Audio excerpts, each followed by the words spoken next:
All right, well, let's get into it. All right. Welcome back, everybody, to Cool Times Podcast. We talk all things cool about the cold storage construction industry. And today we are going to blow the roof off this podcast and all the audiences listening because we have a couple of industry legends in the house from Unit Cold Storage. I'm sure you guys heard about them. They're all over the internet right now, all over LinkedIn with what they're doing. We are joined by the one and only Dan Donato and John Ingracia. Welcome to the show, everybody. Thanks, Vince. Yay! Thanks, Jenna. Thanks for having us. Yeah. Yeah. Raise we the are roof. we're so excited to hear about what y'all are doing over at Unit Cold Storage. But before we get into what's happening now, give us a little background. Tell us a little bit about y'all and how Unit Cold came to be. How did we get here? Yeah. How did we end up here today? How did we get to Unit Cold Storage? Well, Dan and I have known each other in the industry for 35 years. Since we're 17, 18. 17, Wow. 18 years old. We both started at Preferred Freezer, the original building in Perth Oh, yeah. Amboy, New Jersey. Danny was the number one lumper in the entire company. He still holds that title today. Rock. For those of you who don't know, lumpers are people who unload trucks by hand, case by case. I Did you also say did lumper? Lumper. that. Lumper Supreme. Yeah. I'm That was an I'm old sure there are industry. people that don't know that term. So thank That's you right. for letting us know. And that people Thank even you used to so do that by much. hand. Yeah, that's how long we've been around, and Yeah. there's a polite term for it now. It's called case handler or something to that effect. We were lumpers. We started because we needed a couple of bucks in our pockets, and I tell you, for me, I didn't know where my career would go at that point in time. I was a kid unloading trucks and working in the warehouse and pouring concrete to make a few bucks. That was it. Mhm. Stayed on board after college, came on board, I should say, as Preferred started to kind of build out their footprint a little bit. So I moved to Los Angeles in the year 2000. We opened 6 or 7 buildings there in my time frame there. And every time we opened a building in a dense city, in LA, in New Jersey, in Chicago, Miami, Houston, Dallas, I can go on and on with how Preferred's footprint grew out. This is kind of the birth of Unicold concept. Groups that were native to the market, meaning specialty distributors, regional distributors, forward distributors, or groups that had route trucks, needed to touch product and get the big inventory broken down into the lower level stores, supermarkets, bodegas, delis, etc., restaurants. They would come to us in the building and say, I need a little bit of room. Carve it out for me.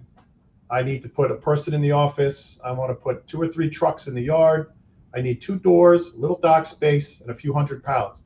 Because we were operating 150, 200,000 feet. Oh yeah. Yeah. Oh yeah. But these guys all wanted something much smaller because they needed to touch it, handle it, load it, work quick, work fast, process returns. We tried it when we were desperate. No good. Does it Doesn't work?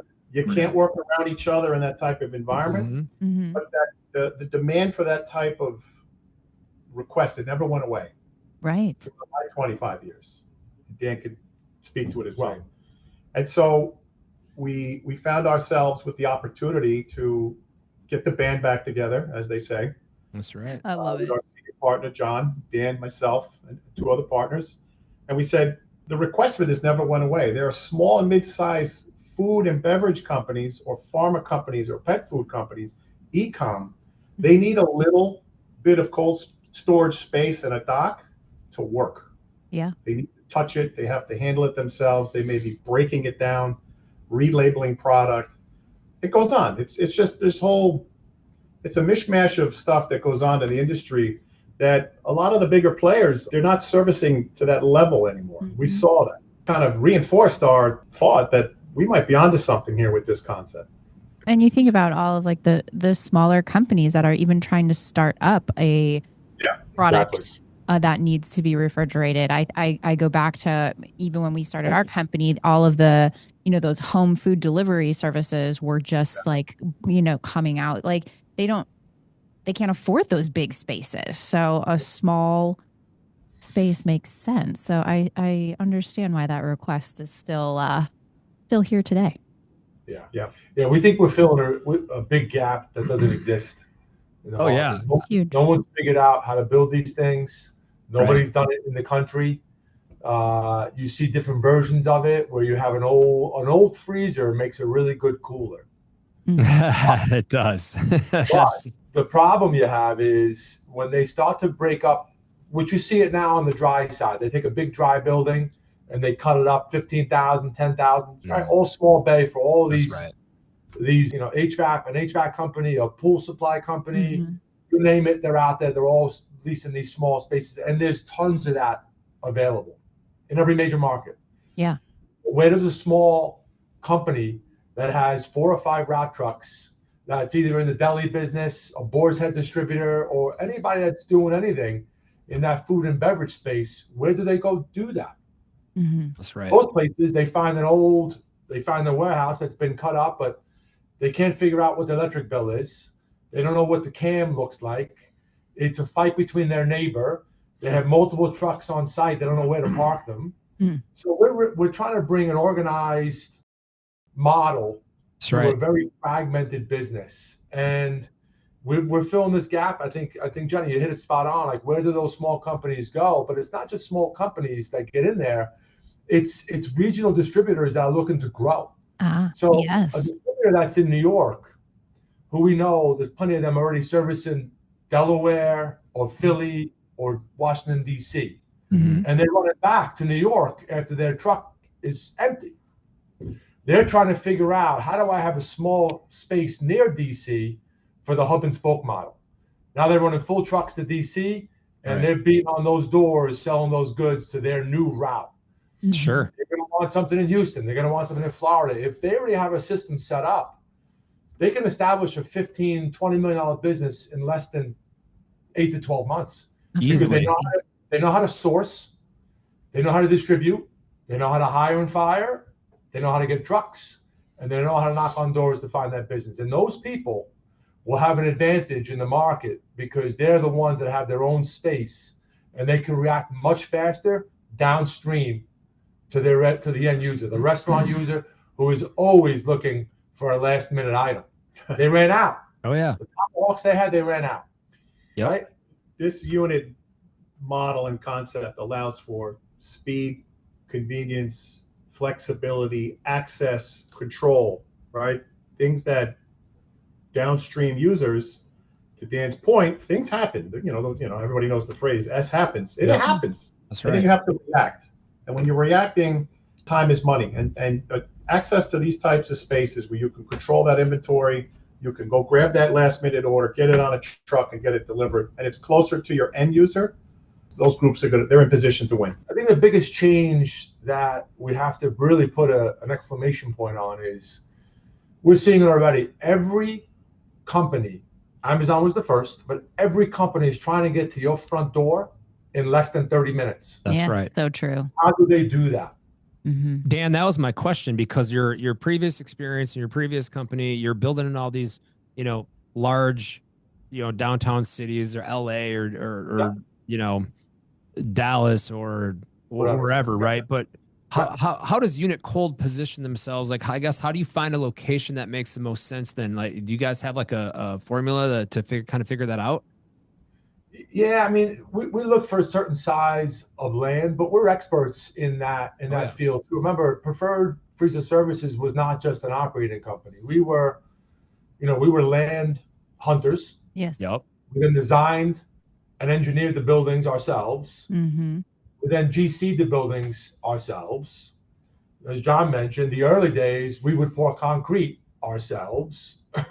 So we only had a couple buildings we saw from the ground up, and that gave us a tremendous opportunity to see what these things, how we build them, and we built them for ourselves. Right. And so, we're without putting our name out there as experts, we've been around a long time. We kind of know exactly what to look for.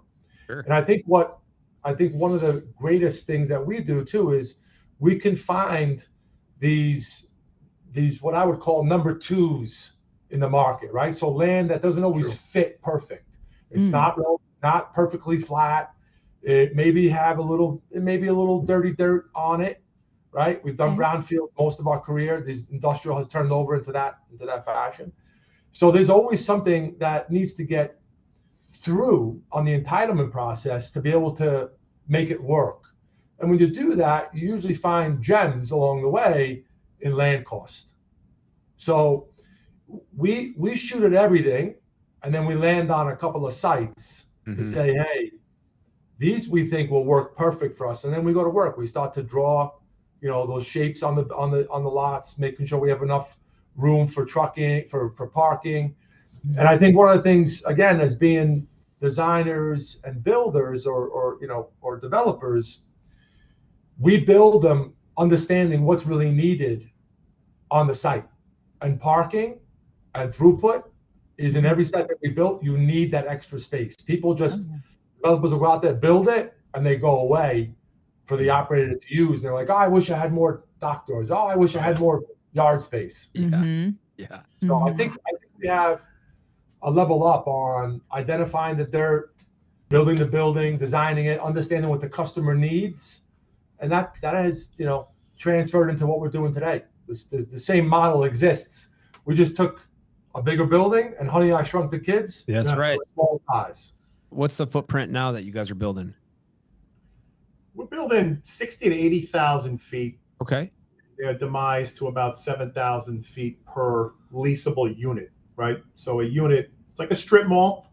I just got back from the Global Products Expo here in New Jersey. And it was chock full of small businesses and startups and food and bev companies. They were all like, you're onto something, you're onto something. I need it here, I need it here, I need it here. So I got a whole list of people I need to call once we wrap up here today. No kidding. 7,000 feet, demised, the Boston project that's underway, we're already putting steel up there. We'll have 8 units. Wow. That's awesome. Seabrook, Texas, which is in the port of Houston, just based on the land Dan was kind of describing. We found a great piece of land that fits 10. South Florida, which is in Lake Worth Beach, right outside West Palm, longer piece of property. We can put a 12-unit project in there. Wow. And we're building them in pairs, and there's a reason for it. So the units are back to back, and we believe, so you can combine 2 units, 3 units. Okay. So they're demising walls. Yeah. But there's room either from the office to connect offices or from inside the little box to connect to other boxes, because we already have interest in saying, I need 2 different temps. Okay, well, you'll need 2 boxes. One, you can go from -15 to 55 for cooler. And so you can have 1 freezer and 1 cooler. So for distributors, that's perfect for them. So we envision not, our potential tenants to not just take 1 unit down, to take 2 for that specific design where they have 2 totally different temperatures. They then now have double the capacity for an office, they have double the capacity for dock doors, and tons of truck parking with plugs for refrigerated units that are delivered. Now with those layouts, and you have to have each room have temperature flexibility, what's your refrigeration design? Like, how are you achieving that if one room has to be -10, the next one's 35, but the next one's -10? Like, what systems are you guys using right now? Well, we have the demising walls that are going into each room. And then we have a small ammonia refrigeration system that we've designed. Our senior partners, without bragging, again, he's on this planet. John Gallagher's name is synonymous with cold storage. That's right, it is. That's right. So he's somebody there's somebody in the world that's done nothing like him before. He's calling me right now. He probably wants to know how this is.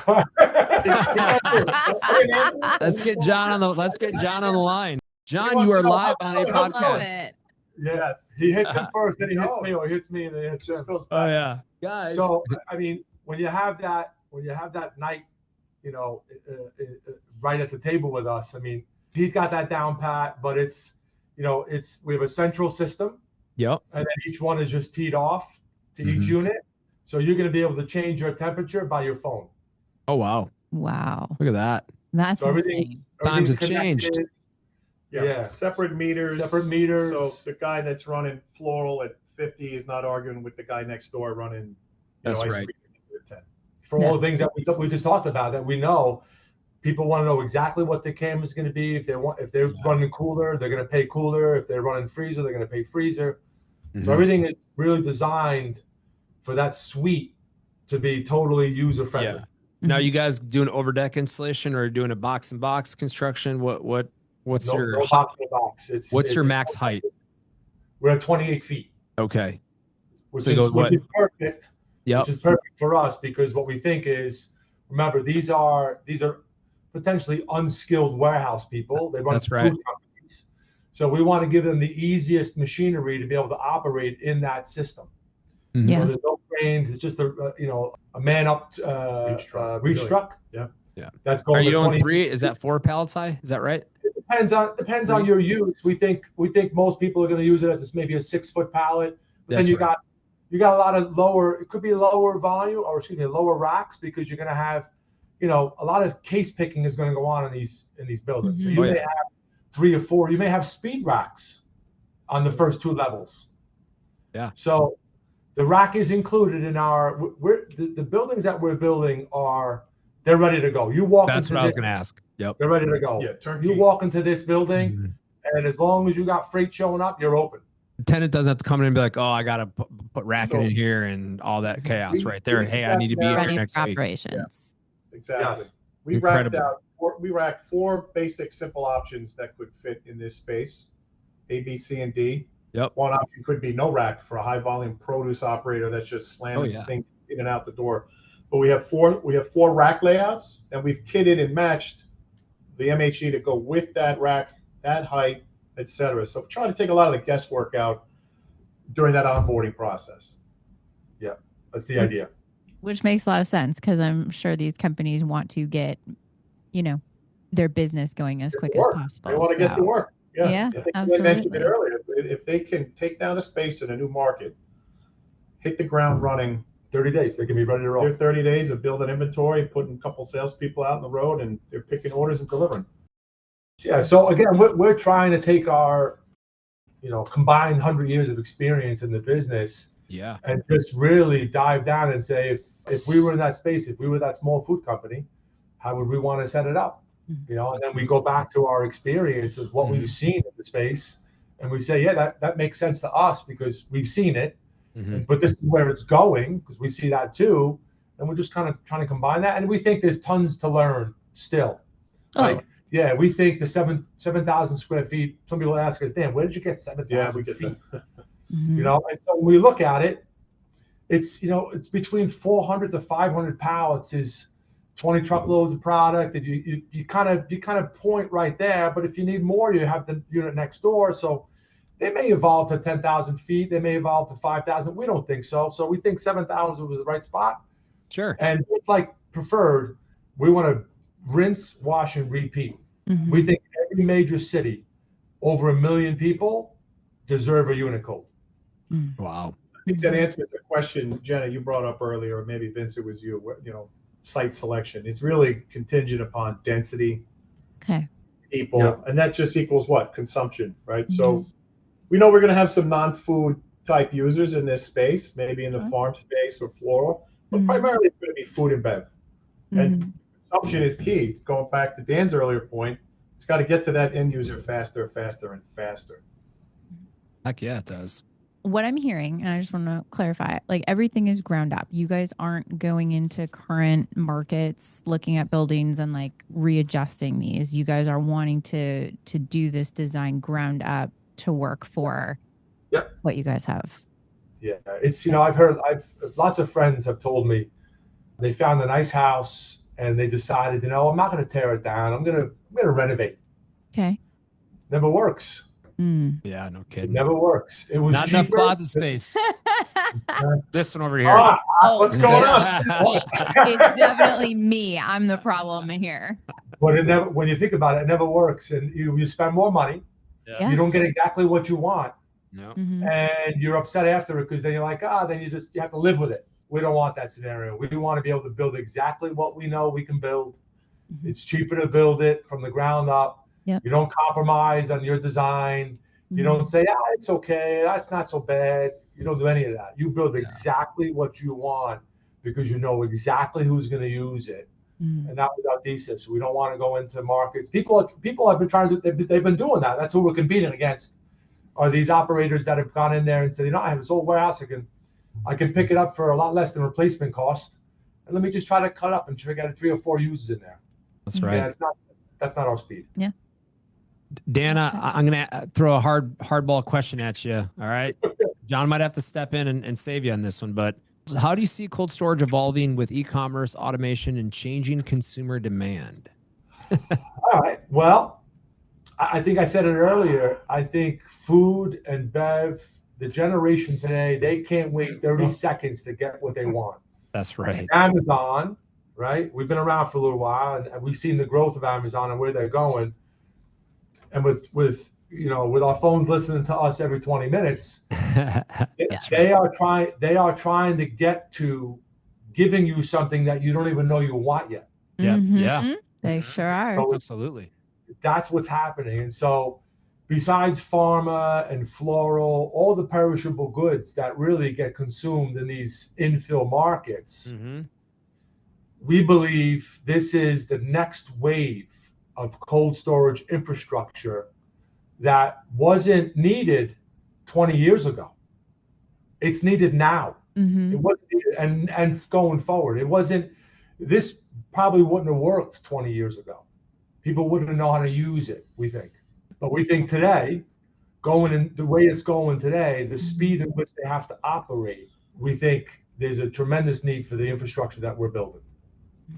Yeah. I don't know if that answered the question, but that's no, it absolutely does. I mean, you think about it, we're going to come to a point where, we're sitting on our couch and we're like, man, we need a gallon of milk.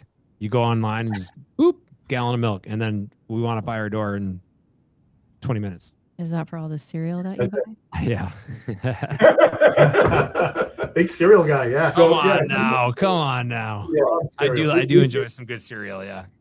Yeah, we think it's rolling that direction. We think just like cold storage and you see it now, self-storage, there's tons of money being pushed around in institutional capacity for, cold storage, obviously. Self-storage has been going on for 20 years. And our partner is an institutional investor on our capital side. So they see it, thankfully they saw it because we saw it. And, these things aren't cheap to build. So we're, we need an equity partner like that to help jump on board and have a vision like we had. We're off to the races. That's awesome. How many have you completed construction of any of them yet? No, we have 2 under construction. Okay. We have steel going up in Boston. Yep. Rain has been killing us in Houston. Oh yeah, do it. We're in Dallas and we know that. It's killing us. So we have our pad built in Houston. We have a detention ponds built in Houston, and so they're coming in handy. We're trying to get our sub slabs in by the end of July to stand steel up in August, and then once steel was up, it moves pretty fast. That's right. And our third site in Lake Worth, Florida, near Palm Beach, we had some environmental hurdles. I was explaining that earlier. We bought a 10-acre site that's been sitting around for a while that tried to get developed by a big outside storage company, and they just couldn't pull it off. And so we were able to get in there. It took us about a year, but we found that site. We have our environmental plans ready to clean it up, and we're going to build a 10-unit. No, 12. We're building a 12-unit down there. Yep. And we just passed the last hurdle last week. Congrats. Waiting for our final letters to say, all right, you're ready to go. You have a great plan to be able to clean and cap and do all that stuff. So we plan on getting going there mid-August. Love it. Yeah, so our builders are just going to rinse, wash, and repeat. They're on site. They're ready to roll. And they're picking from the models, right? Like your customers pick, like you said, you have like 4, I think you said 4 models to choose from. Just on the rack side. On the rack side. Yeah. That's how the box will rack out. Yeah. But the boxes themselves, the suites, are identical. Yep. Okay. This is like a multifamily. They're the same. Yep. Same size. I might have missed this. How did you guys identify these 3 initial sites? Like, what was that process? Great question, Jenna. Yeah, it is a great question. It was a kind of a combination of a lot of things. Number one, Dan, myself, and John been in the industry a combined 100 years, like at least. Amongst our prior development and our travels and just keeping in touch and very, very close to the action within the industry as a whole, there's a lot of trends. There's a lot of people moving to South Florida. Mm-hmm. Oh yeah. A populous state, and it's growing like crazy. We had a lot of success there as preferred. Check the box. That one works for us. Okay. Mm-hmm. The land in Houston, it's right in the port, guys. I mean, I couldn't tell you how much close. We are 1 mile from the Bayport Container Terminal. And so develop something like that there, which is the U.S.'s third or fourth busiest ports, the third largest city, fourth largest and most busiest port. That checks a lot of boxes too.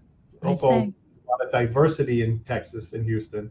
There's a lot of diverse cultures and dietary needs in South Florida.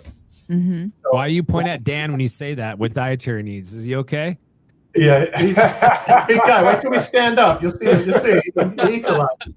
And then up in New England, you know, there's a business park there called the Miles Standish Industrial Park. There's a lot of cold storage and food companies in there already. Okay. It is a great spot. It's halfway between Boston and Providence, and it's right at the mouth of Cape Cod, right off 95, if you're familiar with New England. It's southern New England, southern Massachusetts, but that spot will service, you know, there's a ton of manufacturers up there, desserts and cookies and bakeries, different kinds of finished goods. It's a big pharmaceutical market, Massachusetts, a lot of farm up there. Okay. So when you look at that, each location has to check quite a few boxes for us. And so we know there's going to be attributes that support that market. We used to call it feature, an advantage, and a benefit. That's how we went to market as preferred. We used to call it the FAB approach. What's the feature, what's the advantage, and what's the benefit? Sure. But at the end of the day, you need dense markets with That's right. 1 million plus people, which drives that consumption, right? It's all about the consumption. Yep. Because whoever's in that unit shipping out is going to win on the final mile.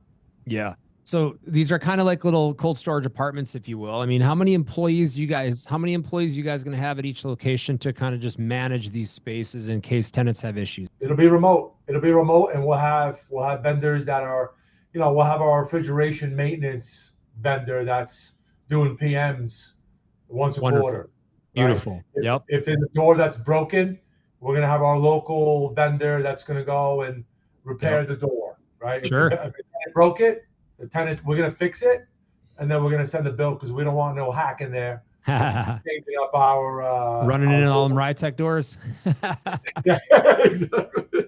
So we have a plan, you know, we talked about when this tenant moves in, we will have an onboarding book, just like you move into a new apartment, you know, more sophisticated apartment that tells you everything about your suite.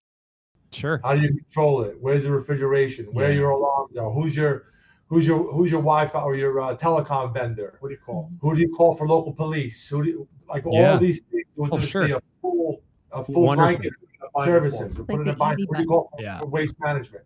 Exactly. Are you guys allowed to? Might be a dumb question, but are you guys allowed to put in like video surveillance cameras in each unit to just protect yourselves against if someone runs into an IMP wall or a door and it's negligence to prove that it was on them? Or are you not allowed to record their business, if you will?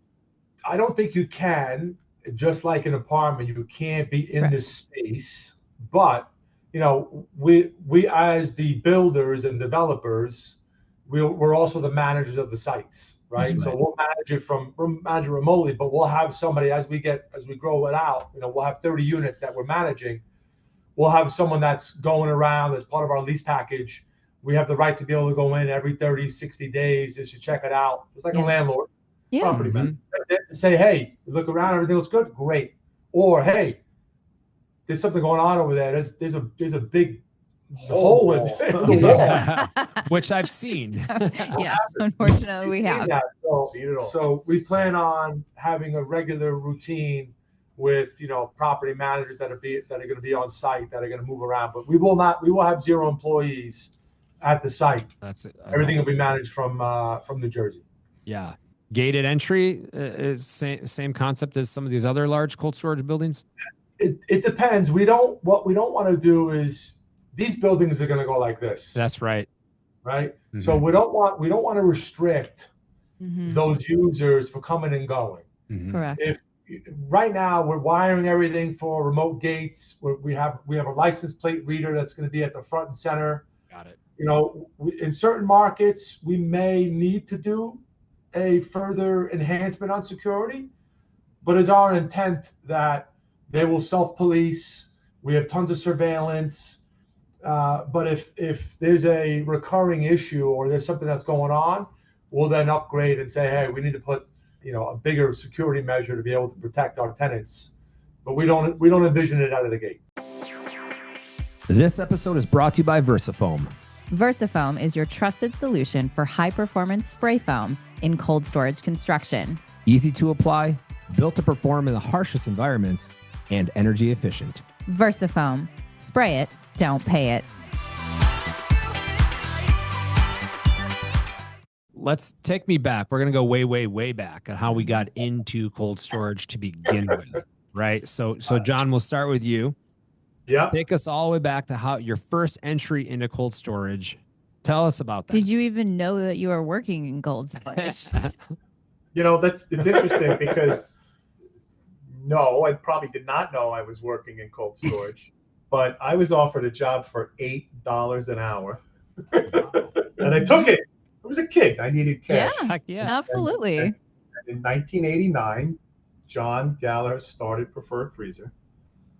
And I had friends that were working at the one and only building. Mm-hmm. And you showed up and you got put to work. Like you literally got put to work. Now we were either lumping containers or we were in the warehouse. We were building pallets. I was that's my good story. Oh, sorry. So I got quite a few scars because I got you're next, pulled out Dan. You're next. I got pulled out of a container because the guy that rebuilt the pallets quit that morning, and I became a pallet refurbisher on the spot.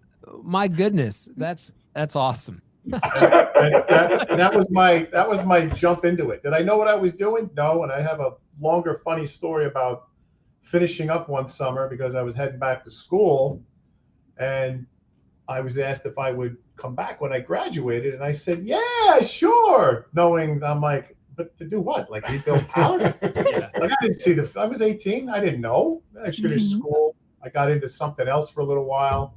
I was doing catering and food and bev for a large managed services company called Aramark. I had kept in touch with Dan, some other guys that still worked at Preferred, kept in touch with Big John, our owner and boss at the time. And he invited me back and he said, I want to sit you down. He says, if you want to come back to work here, I'm going to ship you to LA. I was a New York kid. Oh, boy. I'd never been further than Phoenix. But it came out of my mouth. I said, I'm in, I'll go. And I jumped on a plane in a couple of months and I was out there for 10 years. Wow. So I like to say I went out with a couple of bags full of my personal stuff. I came back with a truck and a half, a wife, and 3 kids. That's a lot of baggage. A lot of baggage. Be careful. I just Be careful. It says cool Be times. careful, It's called dude. cool times, but it's actually called icy stairs. That's right. Yeah. But that It'll was be my a cold foray. night for me tonight, y'all. Mhm. I've been in it ever since. Dan has a very similar longevity type story. We were always busy. We were always given authority to make decisions. I think that for me, I used to get asked that question a lot when I was younger. Like, you're 27, you're running this building? Yeah, we're running this building. Wow. And we had a long rope. Make good decisions and we'll keep making good decisions. Yeah. You'll be rewarded. Make a bad decision, a couple people on the phone looking for you from Jersey going, are you crazy? What did you just do? Do you know how much money you just cost us? Yep. And you learn and you learn. And The language we used would be inappropriate for for the podcast. That's right. It's not Just full disclosure. just a family show. Trying to be a family show. We're trying. Yeah. There's bleeps. You learn There's under. bleeps. You learn. We were given. I use this story a lot too. I just told it yesterday. I was, you're given a $40-50 million building project, sometimes multiple of them within a region, and you're walking into a manufacturer like in LA where I was, and the CEO and the owner and the 4 or 5 people that had every division within that building, from production to transportation and inventory and finance, they're firing questions at you. How about this? How about that? How about this? How about that? And you've got to have your shit together. Hell yeah. And you have to be able to portray that you kind of know what you're talking about, because that builds that trust that that product behind you in the building is being taken care of. That's And right. that was unique to us as Preferred, that we put a commercial person in every building. Yeah. That was the customer face. And they, interestingly enough, like we were explaining, but we came from the warehouse. So we knew every little thing that went on. You know it. Yeah. Delayed inside and out. trucks. You lived it. You know, what happens to a driver who's late on a Friday and he's getting a little guff at the window? We shut that down so fast. These guys are tired. They're driving. You know, Yes, he they already are. knows he's late. He doesn't need to be reminded. Mhm. You know, so we tried to turn the service model kind of on its head. Let me ask you this, John, before I hop into Dan's story. So a young kid out of college getting into cold storage, what advice would you give him? Don't be afraid to jump into something that you may not be familiar with. The industry still as a whole, a lot of people don't know what it is. They just don't. They still don't. You know, when I was in the business, I had an uncle ask me at a family party once.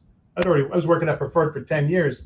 He said, "Oh, the beer fridge in the garage is shut. Can you get me a new one? Can you get me a good price on a new beer, like a fridge?" I said, "We don't do that. We don't do that." And so, you know, there's young kids coming out today that come from, you know, highly reputable supply chain style programs. Michigan State University, where Dan's daughter goes, University of Tennessee. Many schools now have supply chain programs, and you have these young kids coming out. They think they want to get into these analyst roles within these PE firms or these banks or these big developers. Start on the ground. Start with us. You'll never learn more in 2 or 3 years out of the gate than if you're with a group like us, because we're very transparent. We're very vocal, and we're very truthful, but we have the experience too.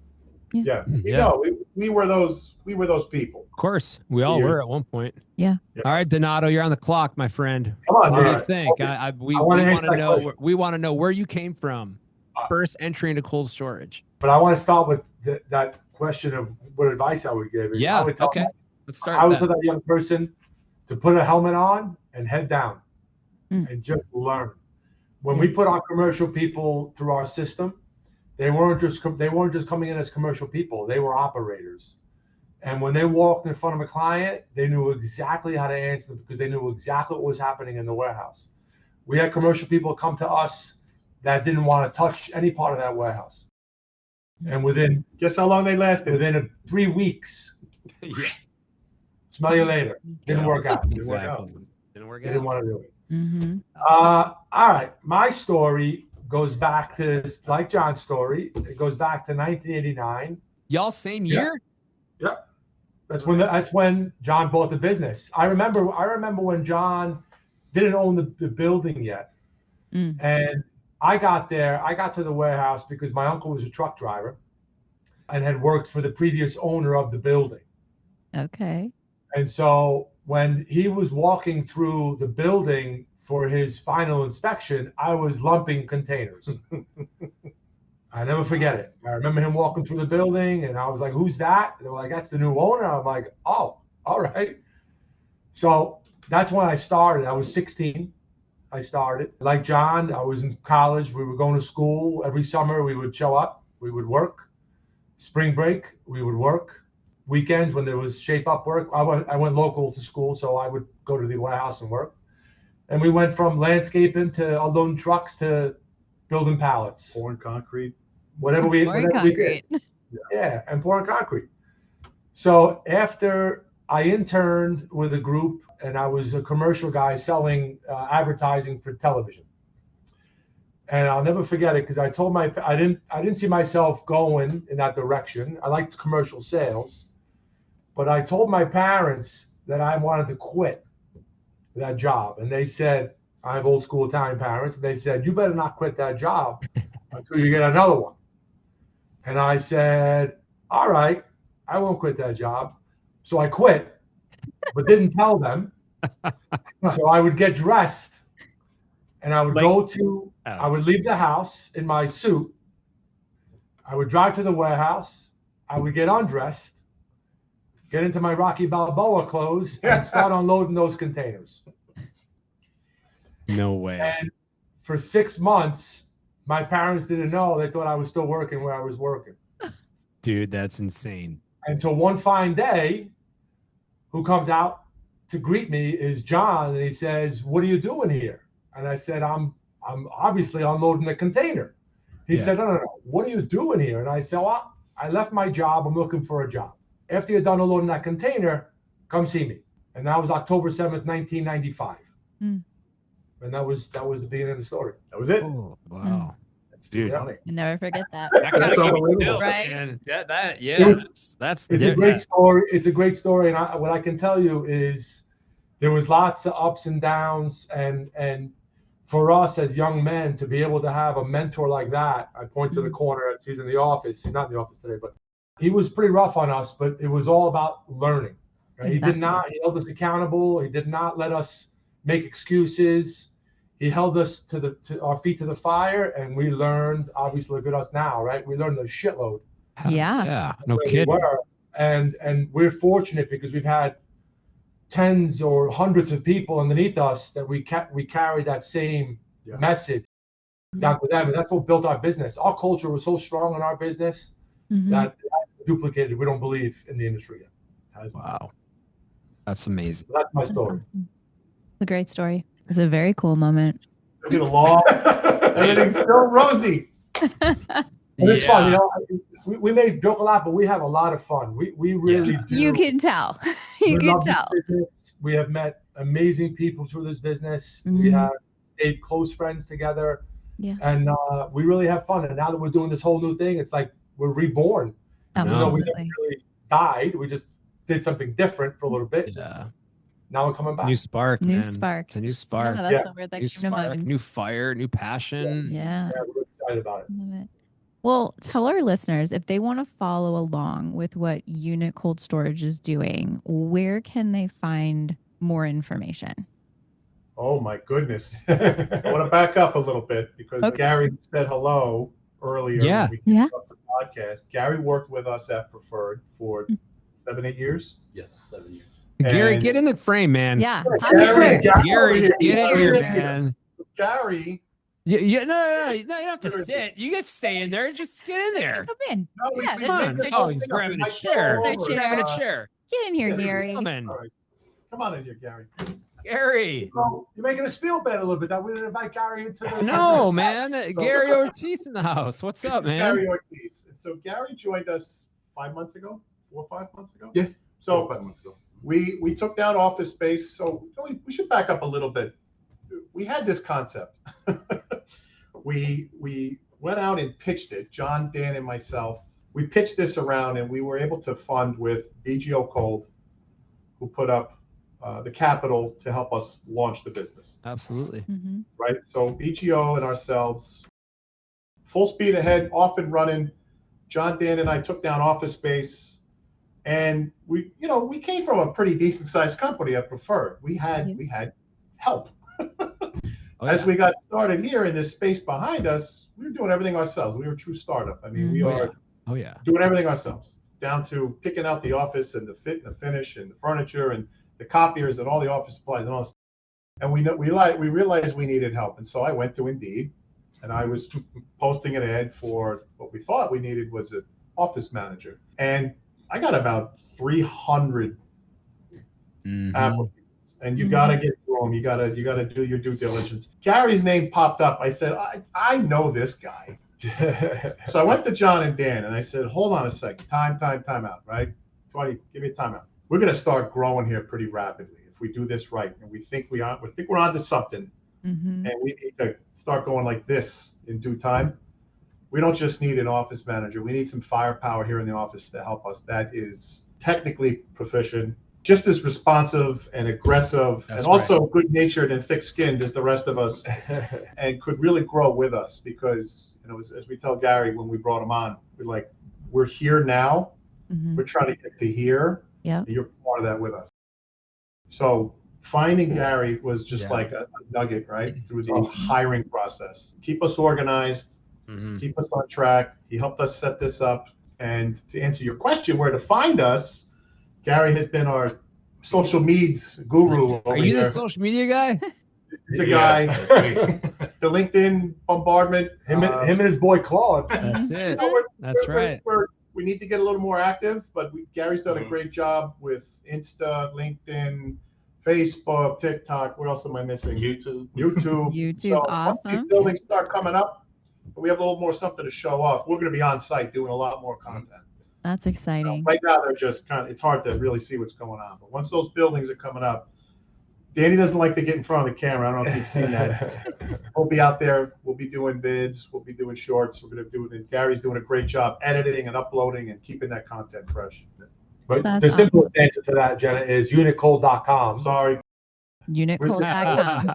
That's And right. John and I talk a lot, right, as the Unit- other commercial guy. Or unitcold.com is where you can find, we have a live webcam on the Mhm. site. Amazing. You can see construction going on. It's something we did in our previous life for ourselves to see and catch up every day what's going on there, what they do. We can zone in with how many pieces of steel did they put up, how many panels went up, not being on site. And it's exciting for others to watch it being built at the same time. That's right. That is There's- cool. there's Well, also Gary, a I just gave you virtual- another follower, Gary, on Instagram. All right. Oh, thank you. Freeze Construction's following you now. All right. No Nice pressure. work. Awesome. We'll follow back. At gotta Unit follow Cold up. Storage. Mhm. Give it a thumbs up. So cool. That's awesome. Well, Gary, you also don't look like a guy anyone's going to want to mess with either. So, like, if anyone comes in that office, man, be like, I could see Dan and John, be like, man, you got to take care of this. Get through Gary. Got to get through Gary. Gatekeeper, He's yeah. our gatekeeper. That's But here's right. if I can sum up Gary too, it was for us. It was such an easy plug and play. Is Gary understood our culture already? Yeah. Yeah. When he came to us, Mhm. he caught on quickly. Mhm. He ran through the ranks super fast. He was a customer service agent. They recognized him. They put him on the most difficult accounts out of the gate to Yep. service. He quickly rose to the OM. We moved him to other buildings, and he was that star in the making. And unfortunately, he decided to part ways. But for us, fortunately, we found that we got reunited. We found him again, and it was a simple plug and play because he knew how we worked. He knew the culture in which we operated in, and for us, it really was a sign that we're going to have great success because It was. we're starting to attract other people towards us that want to help Yeah. us build it. No, they share the vision. They That's can right. share the vision, and it's fun to build something you're excited about with people who can connect to that vision. That makes a Yeah. lot of sense. Yeah. So we're super excited about his energy every day comes to the office. We're already hyper. We're already Same. super hyper, right? And so to have somebody on your team that's at that same speed, That's right. Yeah. it's just comfortable, and you don't have to worry about, am I going too fast? Am I gonna ruin that? Whatever. Mhm. And for us, it's super comfortable. And Dan, I call that frequency. They got to be on the same frequency as you, man. Mhm. It really is. It really makes a difference. Does. Totally does. Very much. Energy is everything, man. We believe it. So is espresso. So is espresso. I was gonna say there's something else you're not So mentioning. is coffee. That's right. It is. I love that. I love it. So you are on all the social medias. We'll be able to plug all that for you guys on the podcast and all that Link stuff. to the site. Yep, we'll You do can all see that. that good video. stuff. Yeah, for sure. Mhm. Is there anything Great. else you want to share with our listeners about Unit Cold? We'll be at the Summer Fancy Food Show. Ooh. Okay. Yeah, that's actually Gary. Thank you, my guy. You gave me my next what I wanted to ask. Where are you guys going to be from Where can July In real life. in real life? Connect in real life. From July to the end of the year, what conferences or trade shows are y'all going to be at? Good question. We have Fancy Food Show Fancy Food Show. coming up now. Sunday. We have some local trade, like small, like John just went to one now. So we're trying to hit the small regional shows. Yep. Yes. Because where do we find those small regional players and the small regional shows, right? Absolutely. Makes sense. Makes sense. So we're hitting those. Yeah, we're hitting those. We're looking at, you really can't get in there, but we have friends and family in these places where we may hit a Cisco show or we Yeah. may hit a U.S. food service show because they have their 100 vendors that are trying to, source. So you shouldn't be soliciting, but we break the rules every once in a while because we're a startup. So we get in and, we give our shtick. So we're trying to hit those really super regional shows. Sure. Besides some of the bigger ones that can give us national exposure. Oh I yeah. think the more regionalized approach is our speed right now. I Yeah. just I like came it. to this show. It's called Global Products Expo. It was right here in Edison, New Jersey. There was about 330 exhibitors And I recognized, I'm not kidding, maybe 10 names just from my great. normal day to day. And I've been in this business 25, 30 years. And I only recognized about 10 brands. And it was just incredible to see all these startups and all these regional and specialty groups. You know, and just talking to them, they said, "No, I've been in business 20 years. I've been in business 15 years." But they're trying to grow. They need a footprint. That's right. John, it's crazy. It's just like the Northwest Food Processing Show. Yeah, I've been to that when I lived out in Seattle or out in Washington, Oregon area, like that is the same thing. Like you see all these new companies that have been, they're not new, they've been doing it forever, but like, where'd you come from? You know, we have been in the industry for 20 years as well. And I turn around and I'm like, I didn't even know this was a thing. I didn't know I don't know who that is. And you think it is a small industry, right? Like we run in a small circle. We all know somebody. I know you know someone that I know really, really well, or vice versa, right? But as long as I've been doing this, I haven't met you guys before, right? And I probably should have. That means I'm probably bad at my job, but but at the end of the day, right? Like it's, you know, definitely. Yeah, it runs deep. You know what we're realizing too is that our space is not just food and bev. We know food and bev, so we're doing that first. But we're coming across other users. As an example, we're about to send out an LOI to a wine storage company that does high-end wines. They do high-end storage collections. So I'm sure Vince is a part of their wine club already. Come on. Probably. This is a pretty good wine club. So I give you an example. He's a pretty big wine fan. That's good. They have a 15,000 square foot space in the Bronx in a leased building. And they don't own any of the wine. All their wine is their third party. They're a servicer, right? They have $50 million in inventory in 15,000 square feet. Wow. All right. And so they put us up. We're not even under construction in Lakewood, Florida yet. They put us up on their website. They have people driving past our dirt looking to find out where we are. Oh my God. Of where their wine's going to go. Yeah. No shit. Oh yeah. 100%. Yeah. So you know it, right? They have Palm Beach, pretty ritzy. Miami, pretty ritzy. You know, they want this company will deliver from their Sprinter vans, chilled, will deliver right to the back of your yacht, your $100,000 order of wine. Right to the back of the yacht. I love that. Don't have one yet, but Us neither, I'm saying. Right? We don't have that yet, but we're going like this, right? We're going like this. hey, we're gonna get there. Yeah, We'll get coming. We'll do It's just super interesting to because we know this exists, but you don't really know it exists and behind the scenes how all this stuff works. right. Yeah. Another example is chemicals, right? The chemical industry, especially in Houston, there are certain chemicals that have small quantities. They could be test quantities. They have to be temperature controlled. Oh, They can't be part of a big building. They can't commingle. So how do we check that box? You have your own little space, totally secure, totally relevant to your temperature, 38, 39, 42, whatever odd temp you need, you got it. Dan, it's the same with all the pharma stuff now, all the peptides, right? GLP-1s, all that needs to be stored at 40, right? And those industries are exploding, and there's new folks that have become little mini companies of distributing those that need space. Absolutely. Right. So my daughter had an infection this summer, and she had to get intravenous antibiotics. So what shows up at my house is a small little box, refrigerated. You know, these little there's no IV bags anymore. These little self things that just collapse amongst themselves as they push out, and it's all refrigerated. Yeah. So they're coming from a bigger warehouse, or they're figuring out a box in a box, or they're figuring out something that's been, figured out for them because they don't have the space available. But now that we have space available to them, we think they're going to pop up. Oh, all day. Yeah. Oh, yeah. Well, hey, I got some fun questions. I want to ask you guys some fun this or that questions and get to know y'all a little bit better. Y'all good with that? All right. Have fun. We're all about that. Is this the rapid fire round? This is rapid fire, by the way, and I'm going down the line. All right. I'm going to go. I'm going Dan, John, Gary. All right. So, go. All right. we're gonna start. We're gonna kick this thing off. Yeah. All right, Dan. Are you a pre-construction meeting at 7 a.m. or a client dinner at 7 p.m.? Oh shit. Both. You can't. It's a this or that. It's not a fact.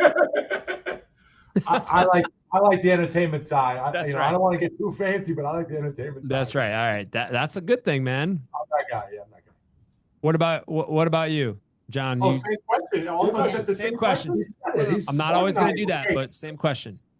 Last night we had dinner at the Belmont Tavern in Belleville, New Jersey, and I'll do that 10 out of 10 times because That's right.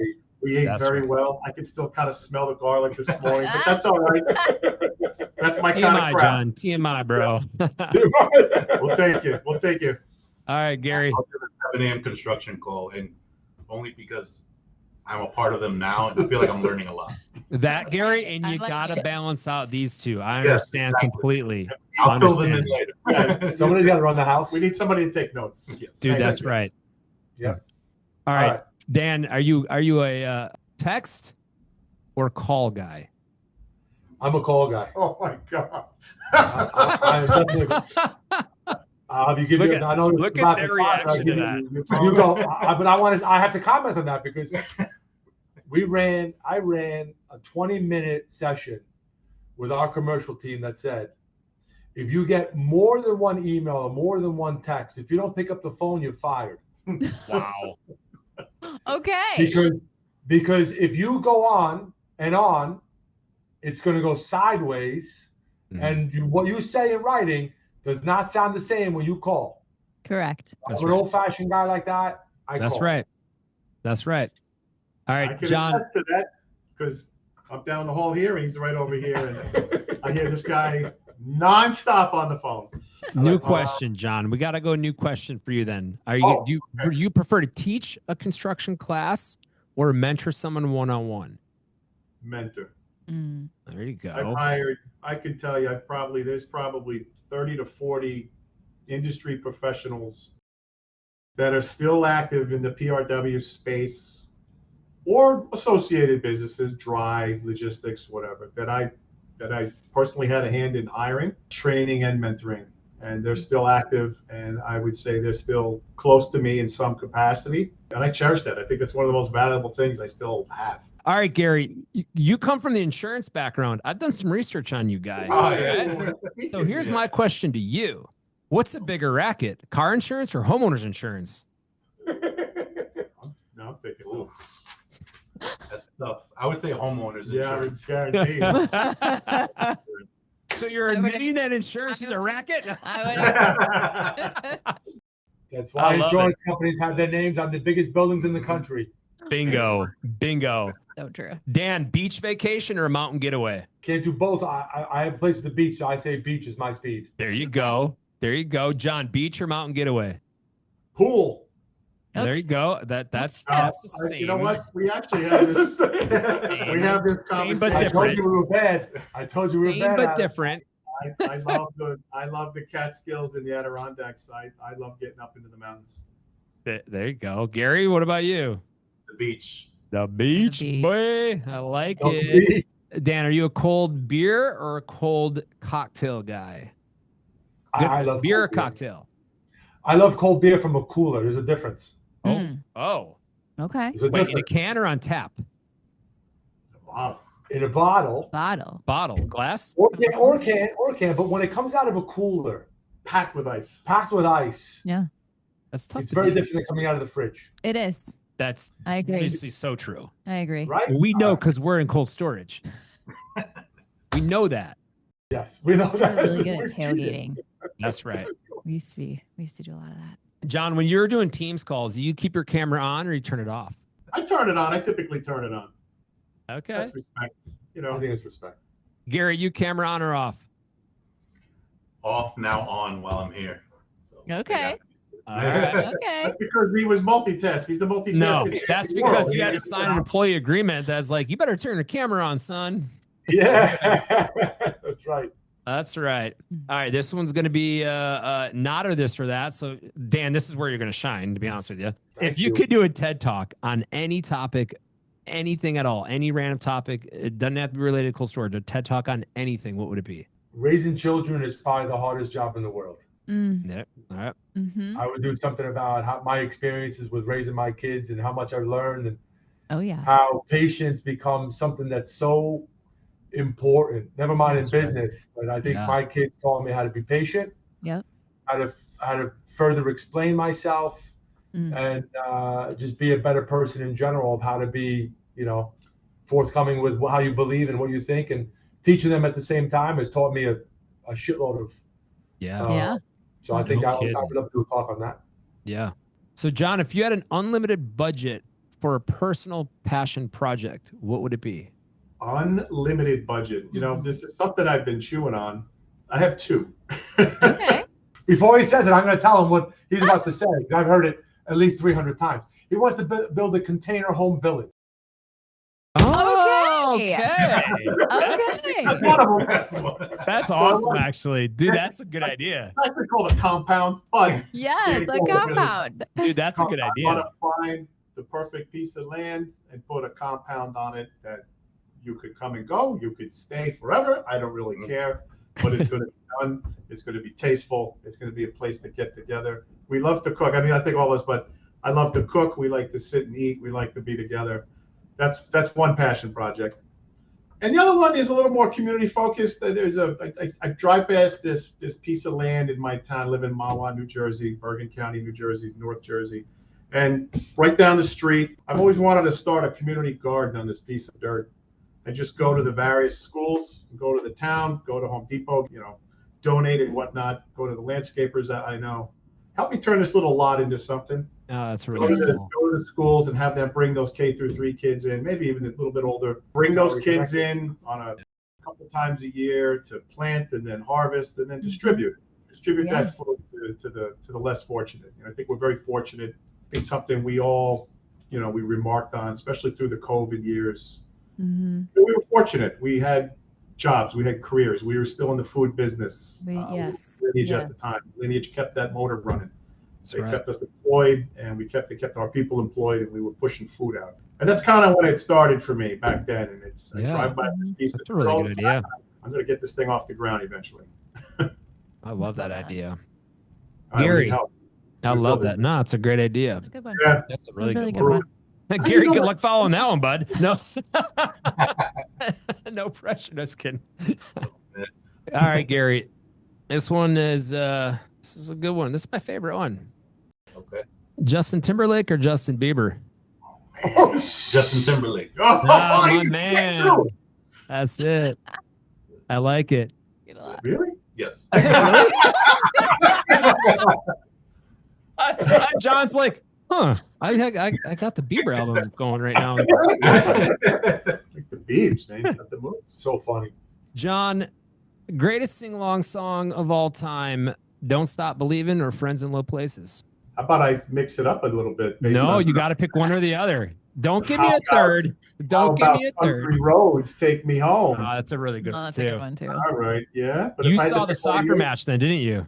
Well, I also went to West. Yeah, that was awesome. That was cool. absolutely epic. And the whole stadium was singing that. Yeah, unreal. Yeah, but West Virginia baseball got to the Final Four this year for the first time, and they kept singing it after every game too. And it was great. Yeah. I went there. I'm a graduate. You know what? I'm going to give you that. I'm going to give you that answer because that's actually, dude, that's fitting. That's good. That's a sing along. Thank you. Thank you, Vince. Thanks for like that. I'm going to have to add that now. You're gonna have I appreciate the homework, John. Write it down. All right, Dan. Do you prefer Yellowstone or Landman?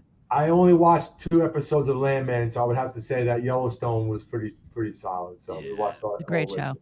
That's true. Yeah. Great show. Being a startup, we don't get to watch a lot of TV. No, we did. I remember that. But being from Texas, you what? When you're a startup, you don't get to watch a lot of TV. We know that. Yeah, true that. True that. This is not a day that I'm not working at night. Well, you guys are awesome, man. I'm so excited for you guys and the journey you're on and where you're going. I see where you're going. Incredible, talented team, man. You guys are building something incredible, and we are so happy to have you guys on this podcast and sharing your story. This is amazing. We need to do this again next year when we have 8 facilities up and running, and you got 8 more planned. Yeah. Man, we're pumped for you. This is awesome. Very cool. Thanks, Jenna, and thanks, Vince. Yeah. One more shameless plug. We are pre-leasing right now. We are pre-leasing in all 3 markets. So perfect. And your website is once again Unicold.com. there it is. Oh, you guys plan that? No, How do we harmonize? Like You guys couldn't plan that any better. That's going to be that's going to be a commercial on your website, That's Gary. a shared vision, That's right? shared vision That's right a shared vision right there. That's awesome. Well, ladies and gentlemen, thank you so much for listening to Cool Times Podcast and all of our phenomenal sponsors that make this possible. You guys can hear us on Apple Podcasts, Spotify, YouTube. You can watch our pretty faces on YouTube. Hit that red subscribe button. Continue to share, like, comment, and we'll continue to grow and reach every single person in cold storage construction and tell them about how awesome our journey is and how much we love this industry. So until next episode, you guys rock. Thank you, guys. Thank you, guys. Thank you. Thank you. Great to see you. Thanks. See ya.